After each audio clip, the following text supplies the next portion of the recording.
Historically, many female athletes had to choose between becoming an athlete or staying an athlete or starting a family. But a lot has changed along with the conversations around what it means to be an athlete and a mother. New research from Western University details the updated guidelines for postpartum women returning to sport.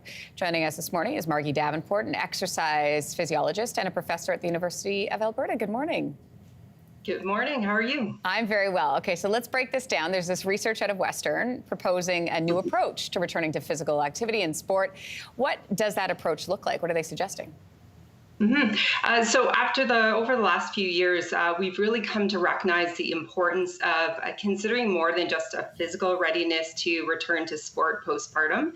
And so this biopsychosocial approach is really looking at a person's biology, but also their psychological readiness and their social supports around them as well. So considering this complex interplay between the three, so that we're now also looking at things like lack of sleep and how that impacts the ability to return to sport postpartum, whether or not you're breastfeeding or have access to lactation areas.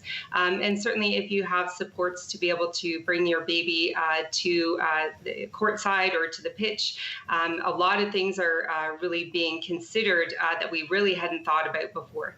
Historically, the Olympics have not provided very much support for either pregnant athletes or new parents. However, it was really nice to see this year an Olympic Village nursery was set up. We haven't seen that before. We also saw several pregnant athletes competing. What else can sports organizations do to support athletes? So we've been doing interviews with elite athletes for about the last 4 or 5 years now, and they've been really clear. There are two main things that they want and need to have to be able to continue to compete at the highest level. The first is that they want to have really clear written policies so that they can make informed decisions about whether or not they want to become pregnant and return to sport postpartum. So those are things about, are they going to be able to continue training with their team when they become pregnant? How long are their places going to be saved, or their points or rankings saved in the postpartum period? And certainly what financial supports are available as well. The second piece is that we really need to have better guidance in terms of how and when they can return to sport in the postpartum period. This new biopsychosocial approach is essential. It's really, really important.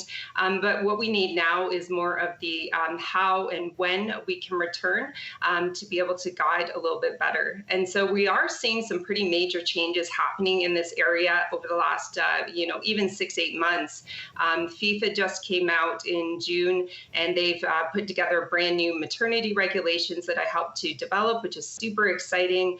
And the IOC, they're about to make some major watershed changes to, of course, we have the nursery that was there, but I was in Lausanne recently, and we're going to put together some more detailed policies as well. So very exciting times. I remember that ranking conversation, Margie, when Serena Williams was having her first child.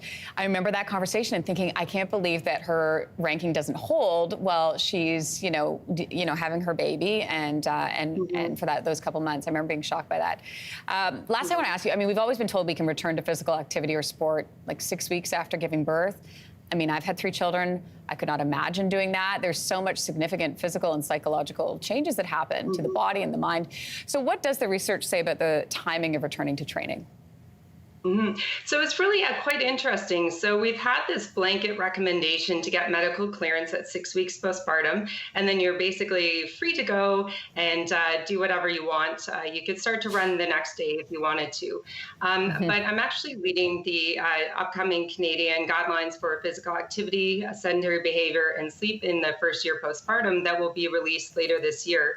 And we've actually surveyed all available literature, and there's some that's emerging that's really suggesting that even really early movement, a few days after having a cesarean section, you can start to be active, you can start to mobilize, do light activities, and that actually helps to support recovery. Now, that being said, your return to physical activity in sport postpartum is extremely individualized. Some people are ready early after delivery, and other people, it takes well past that 6-week mark to feel ready, whether whether it's physically or psychologically, to return. So we'll be advocating for a very individualized approach, but also a graded and progressive return that's based on symptoms, whether they're physical symptoms or psychological symptoms as well. Yeah, so important, that individual approach to that. Margie Davenport, we appreciate your time. Thank you. Thank you. Hey, thanks for watching. If you liked this, be sure to subscribe here, or you can check out more Your Morning videos right here.